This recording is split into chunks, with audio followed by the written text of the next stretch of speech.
one of the things I think we need to talk about is commercial banks. We're operating in a world where I think a lot of commercial banks are under stress. We have a list of, or we have a number of 293 banks identified by the Fed, most of those with balance sheets of 10 billion and less, aka small institutions.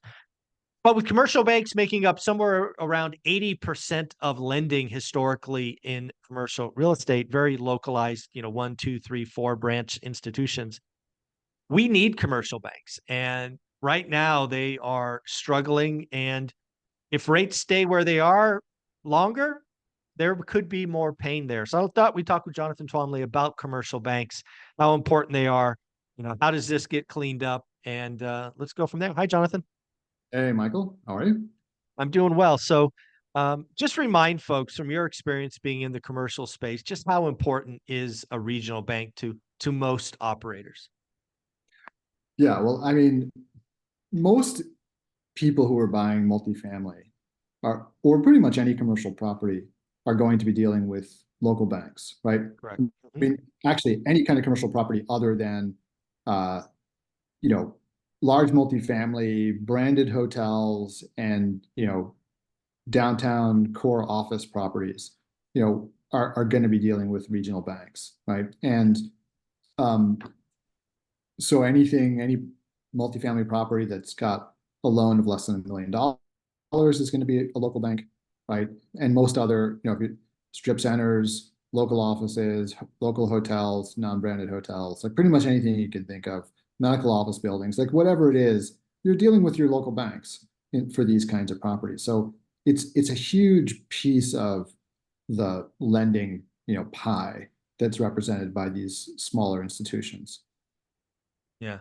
And again, a lot of them were very active, during, the pandemic. They were doing lots of loans, lots of refis.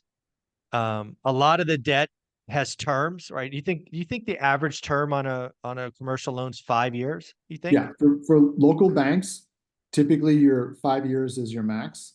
Right. And I mean, the one thing I would say that with the local banks that maybe is going to help is that for local banks, they tend to give shorter amortization periods. So they're Mm, collecting more of their principal back sooner. right. So that may mean that for people who have, if you bought a property on a 20-year 5-year note with 20-year amortization, you've paid down a Yeah. lot more of your debt than you would at 30-year Yeah. amortization. Good point. So Yeah. so you that on the margins could potentially help some people refinance, right? If they've Yeah. paid down more of that principal. Yeah. The other thing about regional banks that I think a lot of folks are missing is, if you're in trouble, right? You're on that list of 292 or you get on the next list of 350 or whatever it becomes, a lot of your decisions are really taken out of your hands, right? Because then you have oversight and other functions, and they may not have a choice but to, Yeah. quote unquote, call loans or whatnot, right? It's yeah. Again, they may not have a choice. Yeah, well, I mean, if they're exactly the bank regulators come in and they say, you're upside down, right, on your balance sheet, then they may have to start calling loans. I mean, certainly the first thing they'll do is stop lending, right? Correct. Just keep on taking deposits and trying to build up their balance sheet. But they may have to start calling in loans, right? And oftentimes it's the healthiest loans that get called in, right? The ones that are most likely to be able to be paid back, right? So you may be doing everything right with your property and suddenly find the bank is calling your loan because their hands are kind of tied, right? They've got to Yeah. get that pull back. And so, um, yeah, it's bad. They don't get the same, kind of leverage as the big banks, right? Yeah. So They're not the big six or whatever they are. They don't, the rules are a lot more fixed and structured for commercial banks. The other thing I think about commercial banks is not only will they stop lending, but to your point, um, if they have to call loans, I think you're right. They're going to call the strong, like the ones that are most likely yeah, to to be be, paid back. yeah, Yeah. To yeah, be made good. So I think these are just things to watch out for.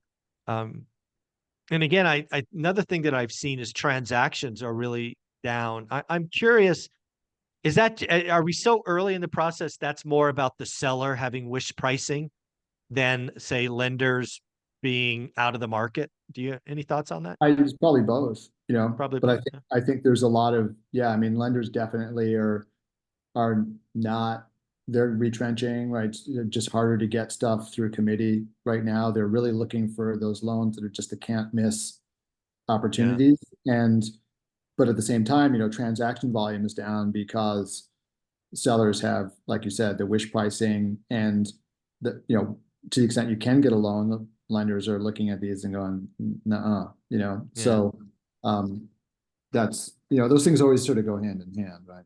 Yeah.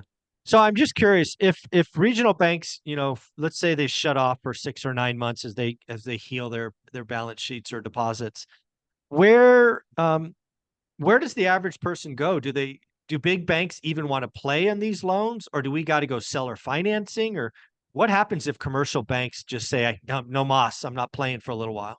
Yeah, I mean, well, there are still bridge lenders out there, right? There's hard Mm, money, okay. very expensive, but you know, it could work. A bridge loan is called a bridge loan for a reason. It's supposed to be temporary, right? So maybe if you're saying like, hey, I think I just need a year and I'll pay these eye-watering interest rates for a year just to get me over the hump. Mm, There's going to be some of that.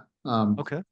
Cash in refis, or I'm sorry, you were talking about buyers, not refinancing, but there's, seller financing obviously is going to be a part of this too, but that's only going to work where the seller is really got no debt on the property, right? Yeah, they have, yeah, yeah. It's hard for them to, I mean, they really can't probably to reach their loan covenants to like sell the property without repaying back the loan and then just like make the payments, so Hmm. maybe there'll be debt assumptions. I think debt assumptions are going to be a big Mm, piece of this, but a lot of the time with the debt assumption, you're talking about 50% LTV, right? I think it's very right. hard to make the numbers work there. It can be a good play. Like if you have a long view of things, let's just say you're an individual buyer as opposed to a Yep. syndicator who needs to produce a return to investors. Like if you're an individual buyer and you have cash, then it may make perfect sense for you to go in at 50% LTV now, get a good deal, and Right. then refinance in 2, 3 years when the lending environment hopefully is better, Right. right? So in the long run, I always look at real estate, and as a syndicator, you don't have this luxury, but I was thinking in more theoretical terms, like, yeah, people get very concerned about like if your money's not working for you or whatever, or Hmm. the return is too low. I mean, you can kind of like make yourself crazy about these things. What I like to think about is like, in 10 years, am I going to be happy I bought this property or Right. not? Yeah, Right. me too. Yeah. And it's like, well, yeah, so well, maybe like you can't, like the opportunity cost of like maybe having put your money into T-bills for part of the time, and then like later on you deployed the capital and like, oh yeah, maybe you made 10% more over the time period because of that. Like, when you go to sell that property that you bought like 10 or 20 years from now and you put, $3, $4 million in your pocket, are you like really gonna worry that much about the fact that like early on maybe you should have like put the money into something else for it's a silly way to be thinking. Like you should just be Hmm. thinking, is this a good property? Is it going to protect my wealth? Is it going to Hmm. grow my wealth? And that's kind of really all, like, am I going to be happy 10 years from now that I owned it? And if the Yeah. answer is yes, then obviously don't overpay for it. But like if you have an opportunity, maybe the leverage isn't as good or whatever, or you have to pay cash or Yeah. like think about it in terms of like, do I want to own this 10 years from now or not? It's funny you brought up cash because Grant Cardone called his shot like 9 months ago. He said he's gonna, in this environment, he's gonna be buying stuff for cash. According to the I guess his Instagram, he just bought a big old apartment building in Miami for cash. Yeah, I heard about that. Yeah. Yeah. So it's A, congrats on calling a shot, and B, what do you think about just buying stuff for cash in today's lending environments? Listen, I mean, so first of all, you always have to think about investing on a risk adjusted basis, not just like a return basis, right? Sure. Buying something for cash is the safest thing you can do, right? No, no question. Like Yeah. there is no safer way to buy real estate than to buy it for cash.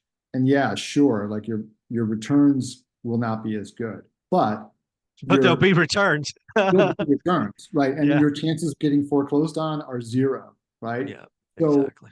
um, and then when, later on, you can always refinance. But I think that buying for cash can make a lot of sense. And if you have cash, I mean, that's the time when you have the ability to get bargains, right? Because there will Yeah. be in a market like right now, and Yeah. to be able to say, I've got the cash, I can buy, we don't have to deal with seller financing, we don't have to deal with anything, just here's the check, Right.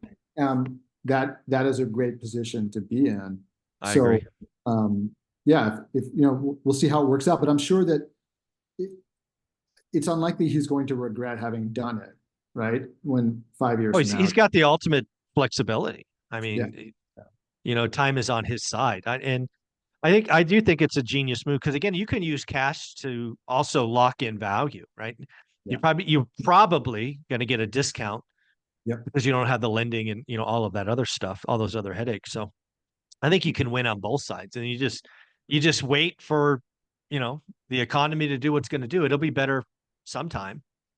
Yeah. So Yeah. I mean, and that's something I think you can generally make a bet on, right? Is will the economy be, let's you can't guess as to whether there'll be a recession, but will the economy be larger in 10 years than it is today? Right. And you can pretty pretty good much bet. guarantee that it will be. So if the economy is larger, will property be worth more in 10 years than it is today? Even if there's a recession, the answer is probably yes, right? So it's definitely worthwhile buying property if you have the runway to just wait, right? Yeah, couldn't agree more. Couldn't agree more. It's gonna be a lot of fun, folks. Commercial banks are important. Again, I think this is something a lot of investors miss, especially if you're in the commercial space. If you want to have discussions about this with somebody really doing it, you need to follow Jonathan on LinkedIn.